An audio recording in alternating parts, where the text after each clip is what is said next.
What's up, everybody, and welcome to the Cover Band Confidential podcast, the podcast for cover band musicians and band leaders to learn some new tricks and have someone else load in your gear for you. Here in Atlanta, Georgia, this is Adam Johnson. Dan Ray coming to you from Greensboro, North Carolina. What's up, Dan? Oh, not a whole lot. Had a week off here. It's pretty amazing. Yep. I'll tell you, I'm bringing in a B drummer.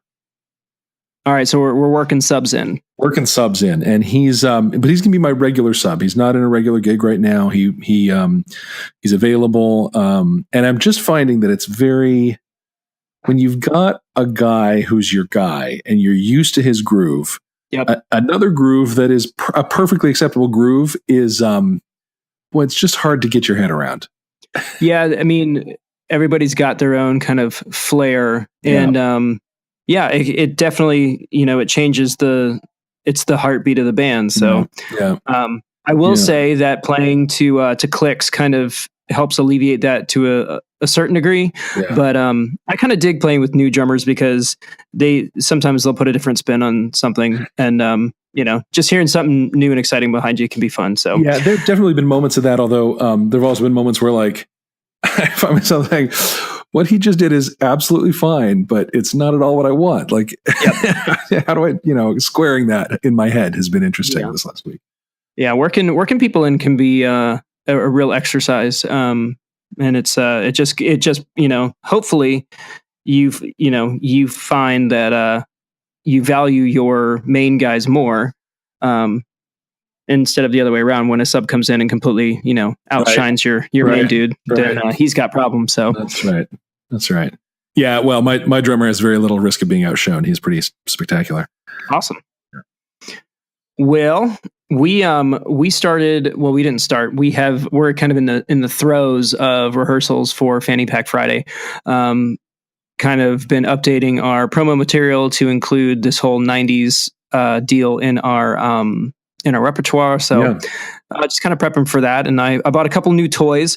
One of them being the microphone I am broadcasting with this evening. It's a gorgeous black edition Super 55 Shure, one of those old school Elvis looking microphones. It sounds pretty good. And it looks really cool. You may have to grow a pompadour to sing into it, though. All right. You should see, more recent photos. I can get some height. All right, good. And back in the day, I had like a 4-inch pomp. So sweet. That's not a problem at all. Yeah. The other thing I bought was an Alesis Vortex Wireless Mark II, just like the one that you got. I did the best. Yeah, I plugged it in last night at the end of rehearsal just to kind of mess around, and it looks like it could be a lot of fun. Yeah. But apparently I need to update something in the firmware because it was they're having some issue with stuck notes, and on the forums that's apparently a thing. So I need to plug it in and mess around with it a little bit. I haven't kept up with the forums. I'll have to check that out. Well, I wouldn't have looked it up unless I had run into that issue. So I hope it doesn't happen for you. Yeah. So we are going to talk about This is the musician's guide to riches and fame in the music industry. Better known as how do I get gigs? Yep. It's a big topic that is much discussed, and here's the thing, Adam. I think you and I have very different targets in our bands. I'm interested in what you have to say about how you find opportunities as a function band, and I have a lot to say about how to find gigs as a bar band. So yeah. But there was something you wanted to sort of segue into it with, right? Yeah. So, for the dealing with transparency, I suppose, or being transparent, I would say, I have been in a period where we're kind of up. We're prepping for this gig that we've got coming up, and so we have not been playing as much as we normally do, and I was starting to kind of get into this mindset of that we're missing out somehow. I've been suffering from FOMO pretty bad, and I was trying to put my head around the best way to approach it and what to talk about this evening. And lo and behold, before I headed out from work today, I get this lovely email from Reverb Nation with a little article called 5 ways to avoid playing the comparison game. So instead of regaling you with all of the information, I will include a link in the show notes for you to go in and check that out.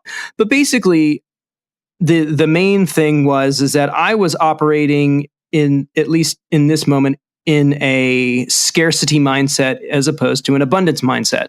So when I see other bands that are taking gigs, and while we are, for all intents and purposes, sitting at home, I should look at that as a good thing, because there's lots of business to go around and there's lots of shows to be played. And even though we aren't the band that's playing those, other bands are playing it. And, in the grand scheme of things, more gigs for more bands is good for business. So that was my takeaway from kind of resetting my mindset there. Yeah, that's good. It's definitely true. I've had situations where a friend of mine double booked himself in, or got double booked, as complicated, in the entry location of a 3-store chain of restaurants that do music, and I've wanted to crack this set of venues forever, and the guy just does not return emails. There's like no way to get him, and so then I heard, like, this guy, a friend of mine, has a gig there but can't make it, and he reached out to me to say, could we take it? And we could, and he was going to put us in for it. It was like going to be a slam dunk, and then it turned out, like, a local guy who is very prominent and plays in all of those all the time, like, texted the dude that you can't get a hold of and grabbed that gig before my friend could even put us in for it. And it was like, what does that guy need with another gig? He's playing every night. I had that whole moment of, like, I deserved that. It got taken from me, like a very unproductive path to go down about it. And, at some point, you just kind of have to look at it as a marketplace that has inventory that you're in competition for, and that's a healthy thing. And just like you said, the more I see other bands playing, I can choose to respond to that with jealousy and with, that should have been mine, or I can choose to call it my scene being thriving and growing, and one's going to leave me with a positive experience of life, and the other not so much. Yeah, I mean, for me, it's it's a self-doubt thing for me. So, the band's been quiet for 3 weeks, and it makes me feel like I start that internal dialogue that, like, somehow the momentum is over, and we're going to get together and it's going to be terrible. And then, we got together and rehearsed last night and had a bunch of fun, and I was like, oh, this is actually, like, we're going to be okay. And it's not like we aren't going to be okay. It's just, me telling myself, all the stuff that, you tell yourself when when you're in a weak spot, Yeah. It's part of why conversations like this and, online groups for band folk, I think, are so important, because we left to my own devices, I'm going to go to a negative place when things like that happen. And right. And it's not like you and I are we're experiencing these feelings in a vacuum. So, this is for everybody. And maybe you listen to this and you go, wow, that guy's got issues. Get in line. My therapist would agree with you. Yeah. I'm keeping her lights on. So let's do the old switcheroo and talk about how we make big bucks playing music. Well, Dan. Yeah. Take it away, Dan. Big bucks at $100 a head. The Clanky Lincolns is fundamentally a bar band. We're working on transitioning into weddings. We've done some private parties and some corporate events, and did a party for the Junior League a few months back. That was bonkers, by the way. I don't know if you ever played for the Junior League. Those ladies know how to party. It's by the end of the night, we were hip deep in drunk white ladies. It was incredible. But primarily we're a bar band, and that's really where we focused. And our strategy was to get first gigs in a whole lot of places and really impress the people and get on rotation. And, I sent out emails. I must have sent emails to 100 venues. Any guess at my response rate? Any guess? I think the average for email blasts or those kinds of things is somewhere south of 14%. Well, mine was way south of 14%. I heard back from one venue to say, hey, we're not booking now. But it was like, I celebrated that one response. You wouldn't believe I danced around. Someone's alive out there. My emails all, actually went. I hear a lot of people, you're trying to use email as their means of first contact and their means of keeping up contact. And I am here to tell you that does not work. It's the path of least resistance because it involves very little effort. But it also involves very little effort for them to delete it. It's nothing. Right.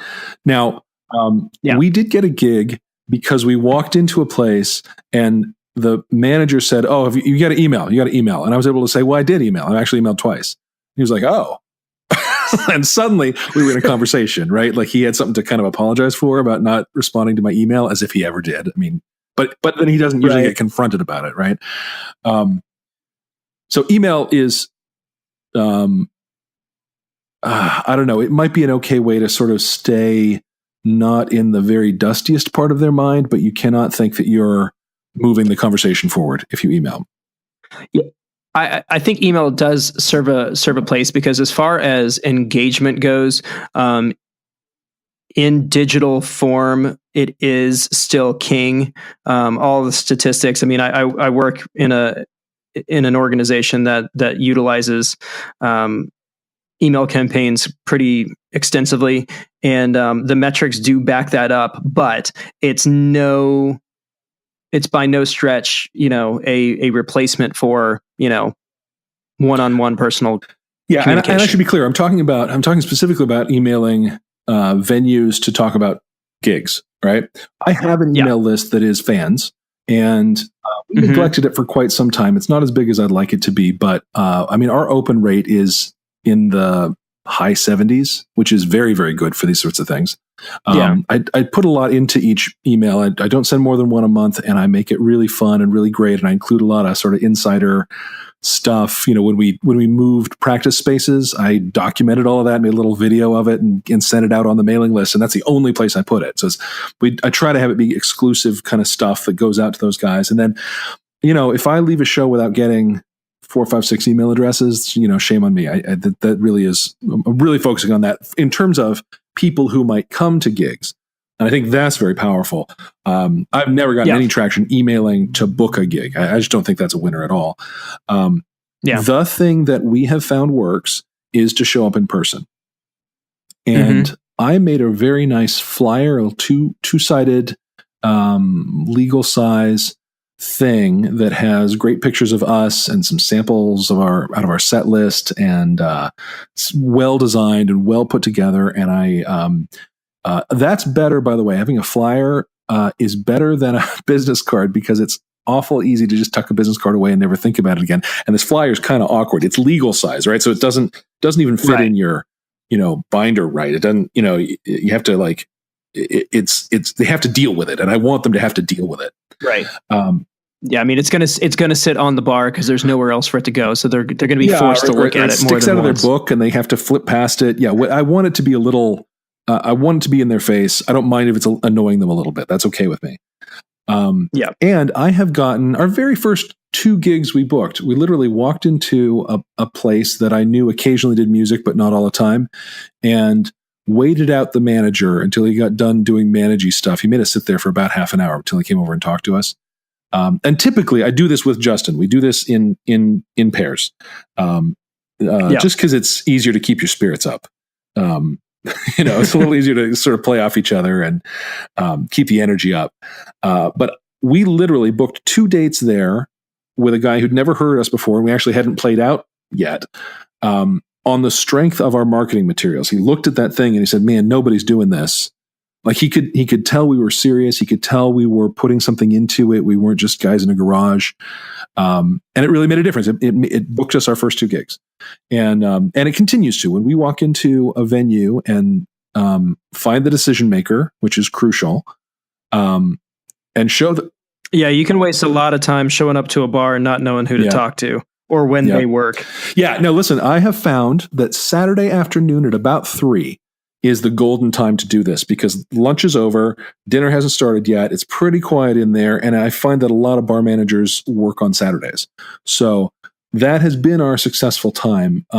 What you want to do, here's our formula. Walk in, buy a beer, sit, right? Sit at the bar and just be a person. Don't be there to sell. Just be a couple of guys out for a beer, and then ask your bartender. Say, hey, I'm sure you guys do live music here. And they say, yeah, we do every week. And great. Who does the booking for that? And they'll say, oh, Steve. He's right over there. It's like, oh, great. Do you think we could get a minute with him? Do you think he's busy? Says, oh, no. Let me grab him for you. I've had that exact interchange. I don't know, in the last year, 50 to 75 times. Then Steve comes over and you chat however you chat with Steve, but he's the guy you give the form to. He's the guy with the calendar. Ideally, you want to think through, if you remember back in our branding episode, we talked about, the words you use to describe your band are critical, and you need to have basically an elevator pitch that says what you are and what you do and why you're different from the 50 other bands he's talked to in the last month. And I can't give you that. I can tell you ours, which is that we're really high energy, super fun, dance music. We're out in the crowd. We play wireless. Justin and I both are wireless, so we're out in the crowd and dancing and singing with them and partying with them. We're, people come away feeling like they were part of the party. Like we don't play music to them. We embrace the people, and everybody leaves having had a great time. And that's who we are. We can keep a crowd there all night long, keep them dancing, keep them drinking. Our people come and eat. It's great for everybody. Yeah, and that's a solid plan. That's basically our pitch, and it's the first times we did it speculating that it was going to go that way, and now we have a track record. That's actually how it goes. We're really confident delivering on that. So, a lot of times, what the bar guy is going to say, or girl is going to say, is, email me some samples. Email. You have a Facebook, something like that I can look at. Yeah. Here's what I have done. Yeah. I have walked in at that point. He didn't notice, but I've walked in with my iPad with videos of us all queued up and ready to go. And I pull it out and I show them videos of us right there. And oftentimes in a bar, even at 3, it's hard to hear what we sound like on an iPad. But it doesn't matter. They can see that we've been on a stage with real lights and real people dancing around us. And it gives us the kind of credibility that they're looking for. That's all they really want when they go to Facebook, is to see that we are for real. They actually don't care how we sound. That's not important to them. Yeah. Little inside tip. If you are playing in clubs, they really just want you there to keep people in the bar and to keep them drinking. How you sound, the songs you choose, the medleys or not medleys you choose to play have very little to do with whether or not the bar likes you. If you show up and people come and they drink, they like you. Yep. The rest of it is kind of incidental. Bar staff likes you if you perform well, but they're not the decision maker. So the bartenders, the bartenders are the barometer of the performance itself. Exactly. Because they have to be there. And if you can tell that they're enjoying themselves, then that's kind of my indication of whether or not we're doing a good job. I had a bartender tell me a couple of weeks ago, "Oh man, you guys make my night go by fast." That's all that matters. It's such a great piece of feedback. It's so cool. Yeah. Anyway, so there you have. So now you have, and by the way, you don't want to. The thing that turns people off from salespeople is that you can see them working to overcome your objection, right? And that they've got some argument in their pocket to take away whatever you would have to say to them to put the brakes on the sales process. So you don't want to come off like that. You don't want to, I'll check out your Facebook. Well, I'll tell you what, I got videos right here. If you'd like to just always make it an offer, not like I got you. You don't need to wait. Look right here. Yeah. Your bearing and your demeanor as you're having these conversations is absolutely critical. It's got to be. Yeah. What I would say is you have to find the perfect blend between confident and not desperate. It's somewhere in the middle. It is, in terms of the confidence. is certainly part of it, but I will say I tend to lean toward aggressive in these conversations. I have to sort of pull myself back some. The place that I want to come from is a place of partnership, a place of understanding their needs. And, their need is to have the till ring up big at the end of the night. That is their need. And, if I can speak to that and tell them I understand that, that's really what they're looking to hear. I have, the next conversation is, all right, well, let's get out our calendars. And, that's a little bit like asking somebody to marry you. That's a little bit like, that's we're it's the like, question now, right? Yeah. You ask somebody on a date and they go, yeah, how about right now? And that's a lot of pressure. Yeah. And I have developed a lot of grace with that kind of question, even to the point where people say, well, my calendar's all the way in the back. And I'll say, it's fine. I'll wait. Like, yeah. And amazingly, they almost always go, okay. And they go get their calendar. There is a real fine line about not being a total jerk when you do that. And you have to have established that you're there as a partner. You have to have established a lot of rapport to be able to pull off that sort of, pretty assertive move. What happens if you don't do that is they say, well, I'll check you out. I'll get back to you, whatever. And listen, I don't always leave this conversation with a gig. Most times I don't. All right. What you don't want to do is leave with the agreement that they're going to get back to you, because they will not get back to you. A bar manager handles 10,000 details a night, and you are not one of them. So it's not personal, and they're not being jerks. They're just, you're not going to be on their radar unless you do something to stay on their radar. Well, yeah. And you also need to be able to read the room. Like, if you do come in at your 3 p.m. slot and they're slammed or there's a lot going on, know when it's time to pull, like, thank you for your time, and maybe try again some other time. But it is very delicate, because it is it's a business proposition, and you want to make sure that you posture yourself in a way that's respectful to them, but also confident enough for them to want to partner with you, because that's what this is. It's a partnership. They're relying on you in good faith to provide a service, and you're relying on them to pay you. Yeah, I mean, and being respectful is, even though I know it would be really easy to take some of the things I've said and turn them into like alpha sales jerk moves. The other side of it is you really do. I was at a restaurant, World of Beer. Do you have World of Beer in Atlanta? We do not. It sounds pretty awesome. They have a big beer selection. The food's really good, and they do music. It's part of their thing. And so I was there just having lunch with my family and on a Sunday, and I hadn't ever talked to them before, but I knew the manager's name just incidentally. And so I asked my waitress if she was around. And she said, well, yeah, she's actually over at that table over there. And I was like, really?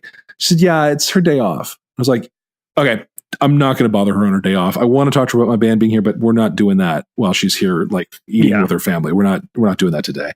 And, but I found out when she would be in, and I followed up later. And, that's a conversation that's ongoing.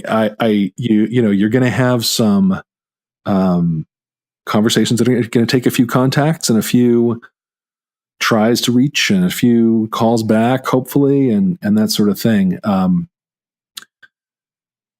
The other thing that's really, really important is to stay organized about your contacts, the venues you've been into, who the contact was, their contact information, to keep a record of when you talk to them, what you talked about, because if you beat the streets the way we've been doing, you're going to end up with a Rolodex that is 100 venues long, and you're not going to remember that this one was Steve and that one was Sally. That's, so we actually use the contacts section of the Band Helper app, which has been great for that. And, but you don't need a tool, spreadsheet to do fine.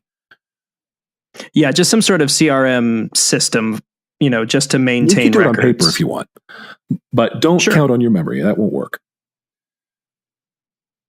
And then I think the last thing I'd say is that it really is relationship building is so key to this. We are now in rotation at 3 venues, 2 of which are owned by the same guy, and we played Tailgaters and just tore it up. And the woman who books there adores us and hired us for New Year's, and we're in there.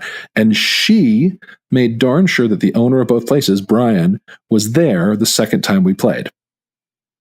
He wasn't there the first time. He missed us. She told him we were phenomenal and all that, just like totally talked us up. But she said to him, you got to be here when these guys are playing this Saturday because you need to hear them because you need them in your other venue. And he came and was, great to interact with and work with and liked our show and had us at his other spot 3 weeks later. And now we're regular on both of them. And it really is about, you could be very cynical about working those relationships for maximum advantage. And I'm not saying you shouldn't do that, but it always needs to be in a context of partnership and in a context of working with people. Bookers have calendars to fill. They're under the gun about that. And if a band doesn't perform, that's kind of on them. And by perform, I mean perform financially for the bar. Right. So they're always looking and they're always working, and there's a lot of pressure in that role. And part of that pressure is the constant stream of inquiries from bands.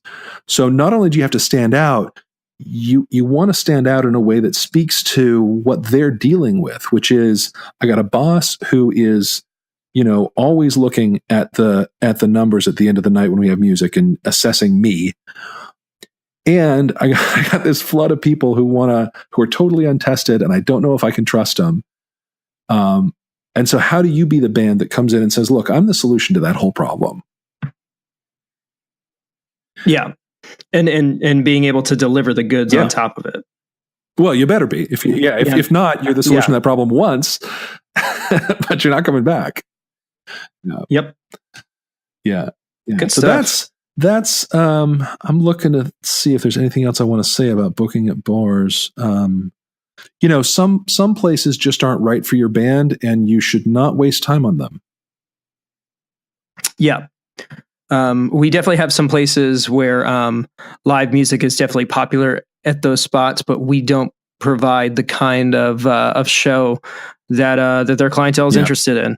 There are a couple of pretty solid rock clubs that don't need another 80s band, or don't need another 80s band that plays the songs that we play or the way that we play them. So, that it is what it is. And you just kind of have to, again, that's that whole mindset, just say, hey, this is good for these people. It's this own, it's this small community, and it works for these bands, and they're bringing live music to these places. So, more power to them. The other thing that's great is to have a white whale or two.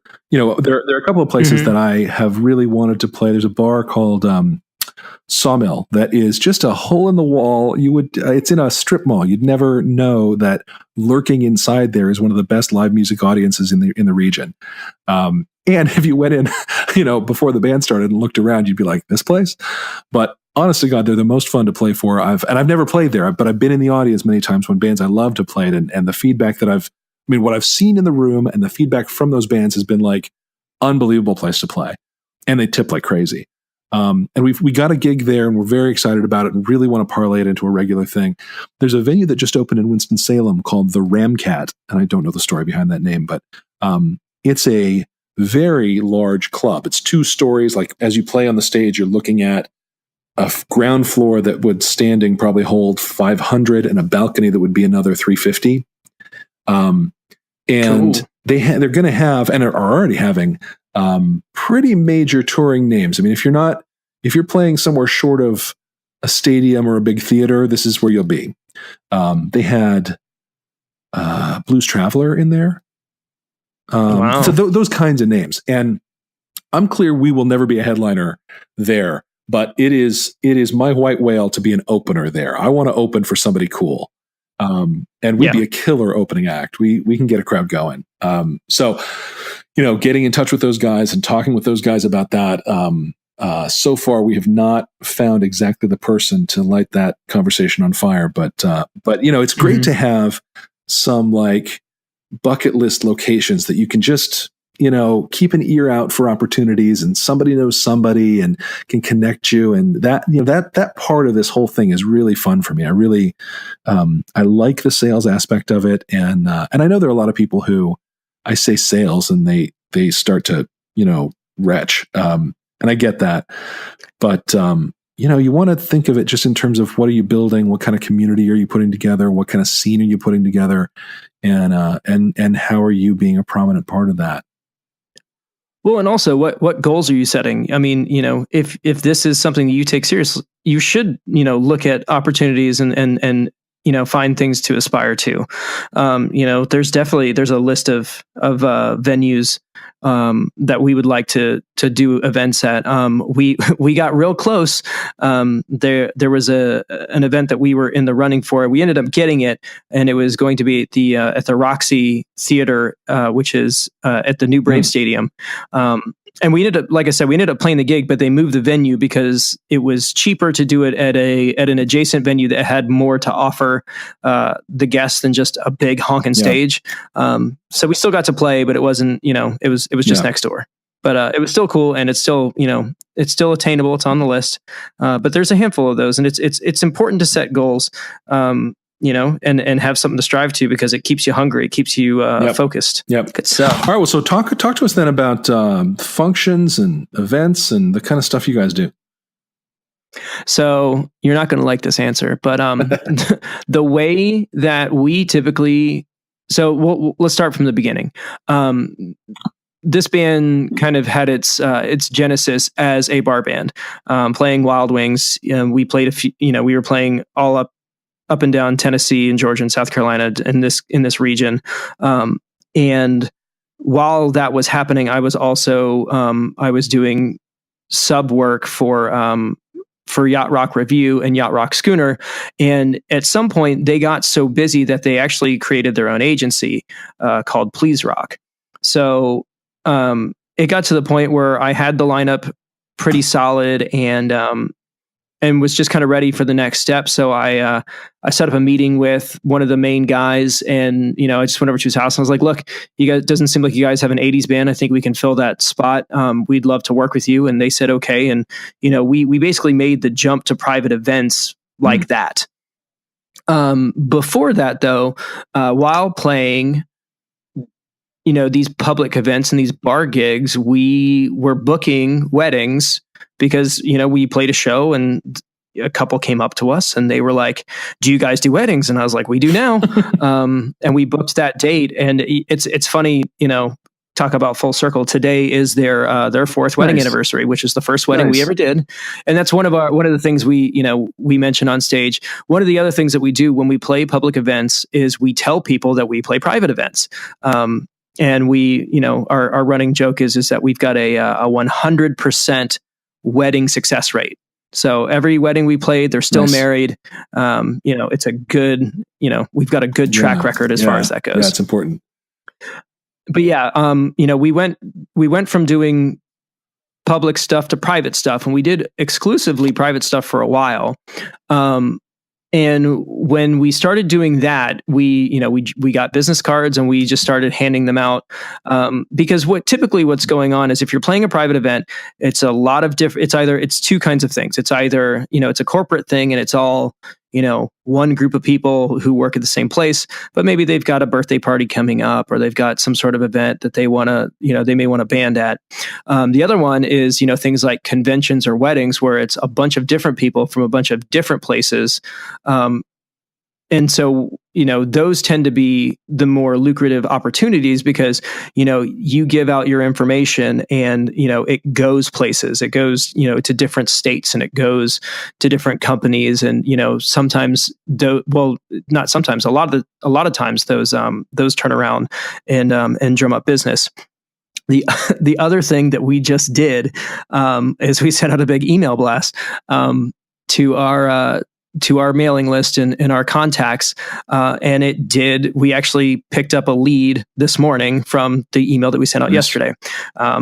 I think we sent it out to about 550 people, and we're currently sitting at 28% open, and already have prospective dates thrown out. So, like we've said on every other episode, there is no one way to do this, and there's no rhyme or reason. There's no silver bullet. But the thing that has worked for us is to make sure that we have promo material. And the other way that we drum up business, to be perfectly honest, is a website. Our website is where we get most of our leads from. We've got good SEO, so we turn up high on the on internet searches for the kind of band that we are. And we've done a couple of things in sales. There are these, especially in web sales, there are these concepts of funnels. So basically you start out with, somebody starts out at a wide point. In our case, it's the homepage of our website, and you're trying to kind of lure them into a more focused area of the site. For us, that focused, area is the contact page. So one of the things that we did was we put in big letters, it says save $500. So sign up now to save $500 off your next booking. And then that takes them directly to our booking contact site. And, that's where those leads come in. So, and it has worked for us pretty well. And we are, we do have a couple agencies that we work with, but I'd say probably 90% of the shows that we book, we're doing under our own steam. And then we do, we still play, we play bar gigs and public events, as a way to, to stay visible for the public and to give people opportunities to come and see us. And, those typically, they turn into private work. So, cool. Even the rough ones, like, we played a Wild Wing gig a few months back, and it was kind of like, we had played, a $3,000 date the night before, and it was just kind of like, ugh, but we picked up another gig. So, it's all worth it. You got to kind of look at it, in a holistic way.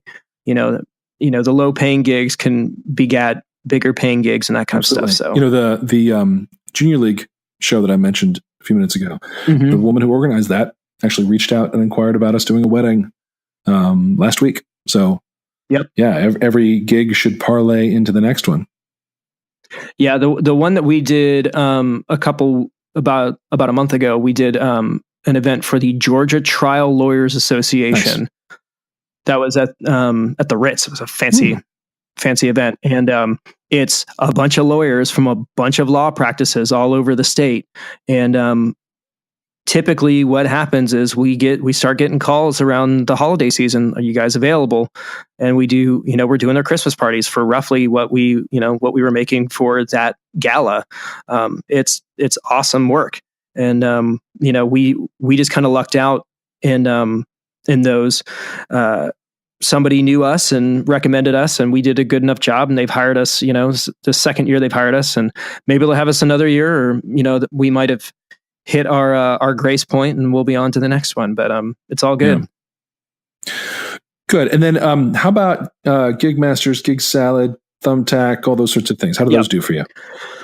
So we currently have a paid membership for GigMasters and a paid version for Gig Salad. We are on Thumbtack, but we do not use it anymore. I probably have $40 or $50 in credits. I probably should just go ahead and spend them just to get them, out of the system. But we've tried GigMasters. We tried GigMasters probably multiple times over the 4 or 5 years we've been at this.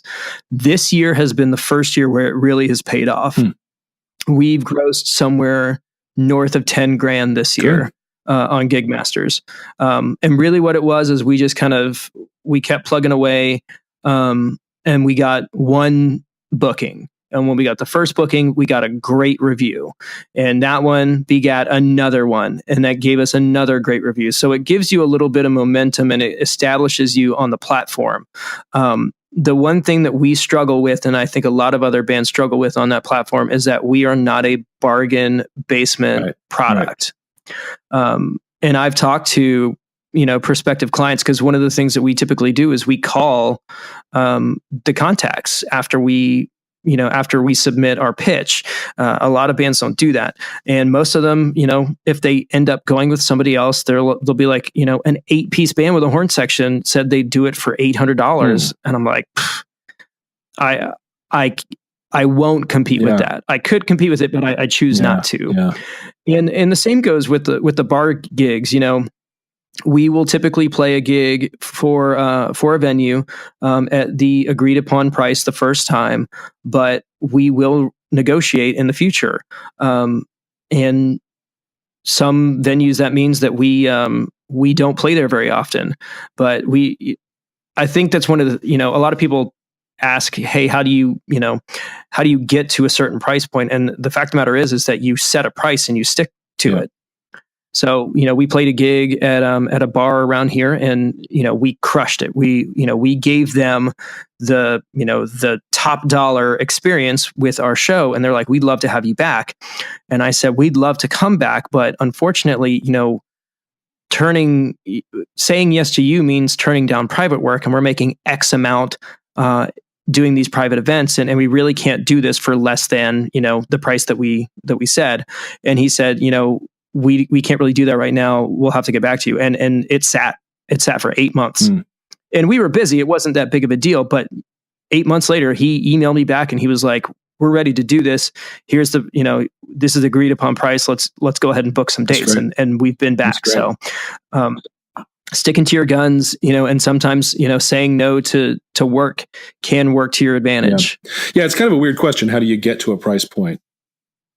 You assert a price point. That's how you get there. Yeah. It is what the market will bear. And, and pricing does vary. I have a minimum that I can pay all my guys, and we will do something for that rate if we really think it'll make an impact business wise. But, a lot of times sometimes the juice isn't worth the squeeze, or, I can't get all my guys out there. It really hurts when, the money's good, but like, I don't have my main guys aren't available, and, turning down work. And I had to do that in May. I was like, it was a friend of mine. I was like, look, I can't give you the product that I feel comfortable providing. So I'm going to have to pass on this date. And another band who, is in our lane got that gig over us. But, I had to let it go because we really weren't going to be able to do what we needed to do. Right. So, right.